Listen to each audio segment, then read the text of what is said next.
Hello， 大家好，我是南哥，今天给大家分享一道营养美味的粉丝鲜虾包。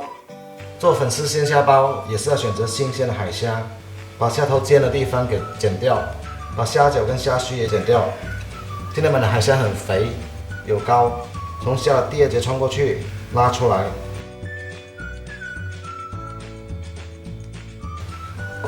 清洗完沥干水分，放一旁备用。鲜虾粉丝包的配料有蒜头、姜、洋葱、芹菜梗、葱段，还有葱叶。现在开始制作，热锅下冷油，把虾放进去炸一下，开中小火把虾给炸至8、9成熟，把虾翻过来，炸出香味。今天我们要吃到原味的虾，所以今天虾是不放盐的，保持虾的鲜味。煎至8、9成熟就可以捞出备用。这个虾油我们就不要倒掉了，现在开始放入辅料去炒。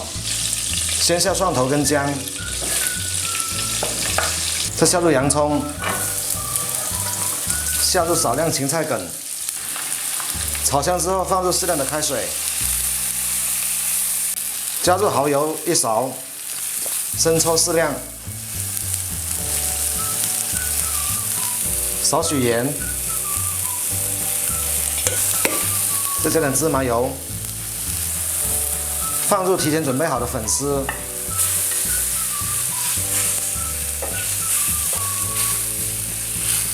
中小火煮2、3分钟。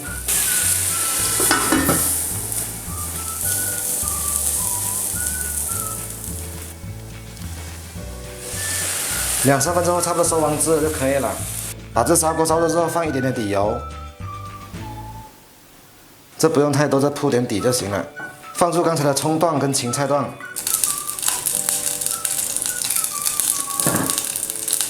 倒入粉丝，关小火，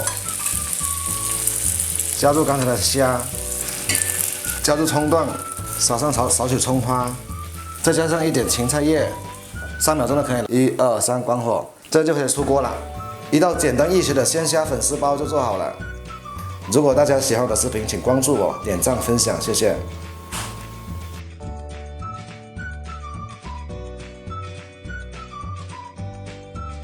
喜欢我视频的朋友，麻烦点个赞、订阅一下，打开下面的小铃铛，谢谢。